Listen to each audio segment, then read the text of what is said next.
Assalamualaikum warahmatullahi wabarakatuh. Bismillahirrahmanirrahim. Ashhadu an la ilaha illallah wa ashhadu anna Muhammadur Rasulullah. Allahumma sholli ala sayyidina Muhammad wa ala ali sayyidina Muhammad. Rabbi shrah li sadri wa yassir li amri wahlul 'uqdatam min lisani yafqahu qawli. Amin. Bismillahirrahmanirrahim. Ini ada pertanyaan berupa tulisan. Ini saya mau bacakan. Assalamualaikum, mohon maaf guru, Pak Maman dari NTT, nyimak terus. Setelah kita sudah fitrah, sudah gak ada, sudah goib, apa perlu lagi kita berdoa? Dan berdoanya buat siapa hakikatnya? Karena kita sudah tiada lagi. Itu yang pertama. Yang pertanyaan kedua, kalau neraka dan surga bukan di akhirat, terus siapa yang disiksa dan diazab di neraka? Mohon pencerahannya biar Pak Maman lebih tegar lagi mengikuti terus pencerahan dari panjenengan. Alhamdulillahirabbil alamin. Berdoa sudah diterangkan di dalam video YouTube yang judulnya doa. Jika diri manusianya sudah fitrah, sudah kembali, intinya sudah mati sebelum mati. Jadi manusianya sudah tak berkuasa lagi menjadi Tuhan di hatinya. Yang ada hanya hidup ini Allah. Bila manusianya sudah fitrah, apakah mungkin manusia bisa berdoa? Jika manusia itu masih berdoa, berarti kan belum fitrah. Bila manusia itu masih berdoa, berarti masih ada maunya. Berarti masih hawa nafsunya lah yang berkuasa mentuhani dirinya. Bila masih ada doa. Doa itu permintaan hawa nafsunya. Namun jika manusia sudah fitrah, sudah tunduk patuh di dalam kudrat dan irodahnya Allah, bila manusia masih berdoa, berarti manusianya kan belum tunduk patuh kepada kudrah dan irodahnya Allah. Belum tunduk dengan ketetapan Allah yang terjadi atas dirinya. Berarti belum sampai kepada kefitrahan dirinya. Karena dirinya masih ada yang masih menguasai kewujudan diri manusianya. Berarti Allahnya masih gaib, Allahnya belum nyata, belum hakul mubin. Maka dari itu bagi manusia yang sudah sampai kepada kemakrifatan hakikat diri sejati manusianya yang tak wujud, yang tak ada, yang tak hidup, maka sudah tak berlakulah seluruh syariat-syariat manusianya. Karena doa pun juga syariat manusianya. Selama ini karena doa-doa kita selama ini seakan-akan kitalah yang berdoa, kitalah yang mengumandangkan doa itu. Karena selama ini kitalah yang merasa masih hidup, yang merasa mentuhani diri manusia kita sendiri daripada bertuhankan kepada Allah.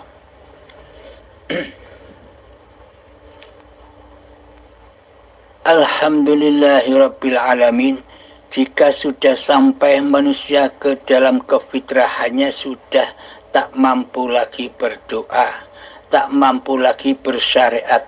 Maka dari itu ada kiasan begini. Orang yang sudah makrifat itu sudah tidak bersyariat lagi. Orangnya sudah tidak bersyariat lagi.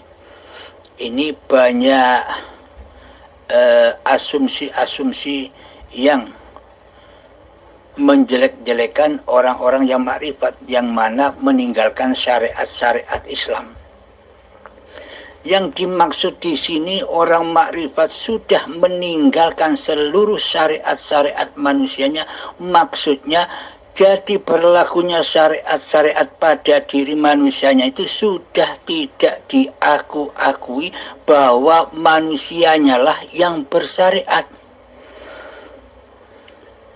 Sesungguhnya yang bersyariat itu sejak dari tanah sampai menjadi bayi hingga setua ini kan sesungguhnya yang bersyariat kan Allah. Bukan diri kita, bukan manusia kita. Yang dulu-dulu yang bersyariat itu semua Allah, bukan manusia kita. Tapi kita belum sadar bahwa seluruh syariat yang terjadi pada kita sejak dari tanah sampai menjadi bayi hingga saat ini semuanya syariatullah. Tapi kita belum menyadari karena selama ini kita menjadi Tuhan, kita berposisi sebagai Allah, maka tak mungkin kita menyadari itu semua.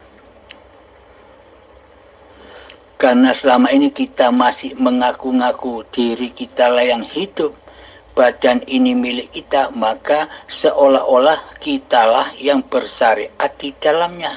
Kitalah yang berasa bekerja, kitalah yang berasa sholat, kitalah yang berasa ibadah, semuanya rojiun kepada yang fana, yang hancur. Maksudnya apa? Seluruhnya diakui bahwa yang melakukan itu adalah diri kita. Karena itulah maka seluruh amaliyah-amaliyah yang terjadi adalah fana, hancur, tidak sampai kepada Tuhannya.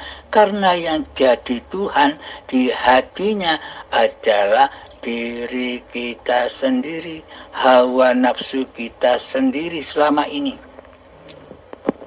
Maka dari itu yang dimaksud orang yang sudah berhakikat dan makrifat itu pasti meninggalkan syariat-syariatnya. Yang dimaksud meninggalkan syariat, pengakuan dirilah yang berasa bersyariat, itu yang ditinggalkan. Meskipun kelihatannya dirinya mandikan syariat. Jadi syariatullah, syariat di sisi Allah itu bukan sholat ibadah toh. Jadi syariat di sisi Allah itu sejak bangun tidur sampai tidur kembali, itulah syariatullah. Pergerakan Allah, perjalanan Allah kepada tubuh-tubuh ini. Maka dari itu yang dimaksud orang hakikat dan makrifat yang meninggalkan syariat-syariatnya itu demikian. Yakni sejak bangun tidur sampai tidur kembali semuanya sudah tidak diakui sebagai pergerakan manusianya, sebagai syariat manusianya. Meskipun di dalamnya manusia itu kelihatannya sholat, orang lain kita melihat orang itu sholat, orangnya yang sholat, karena diri kita selama ini masih wujud diri manusianya yang sebagai Tuhan, maka yang dipandang hanya dohirnya saja. Ketika kita melihat orang yang sholat, padahal orang itu di dalam hatinya sudah fana kedirian manusianya, sudah tidak mampu dirinya sholat, melainkan semua apa yang digerakkan pada badannya semuanya af'alullah. Bukan manusianya yang sholat, tapi Allah lah yang menggerakkan di dalam sholat itu. Pada intinya bukan Allah nyembah Allah yang dimaksud, yang memperjalankan, yang mengafkalkan manusia di dalam segala tindak lakunya badan, itulah yang dimaksud mengabdi, menyembah, selalu ingat di dalam hati bahwa hidup ini Allah yang menguasai badan, yang mengutus badan untuk sholat, yang mengutus badan untuk puasa, yang mengutus badan untuk ibadah, yang mengutus badan untuk bekerja, yang mengutus badan untuk memasak di dapur, yang mengutus badan menyediakan makanan-makanan, yang mengutus badan untuk menyuapkan makanan ke mulut. Semua itu syariatullah. Jadi pengakuan-pengakuan syariat manusianya itulah yang ditinggalkan. Karena bagaimana mungkin manusia bisa bersyariat bila manusia sudah mencapai keabadiannya, yakni keadamannya, ketiadaannya, kegoibannya, dan kematiannya.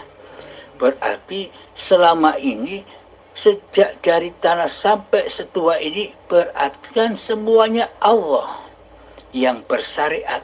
Tapi baru saat ini kita menyadarinya.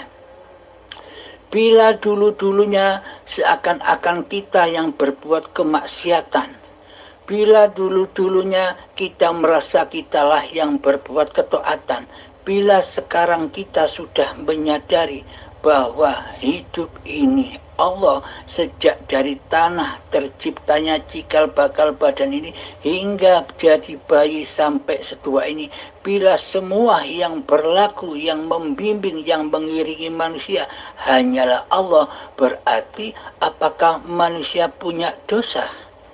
Apakah manusia punya pahala?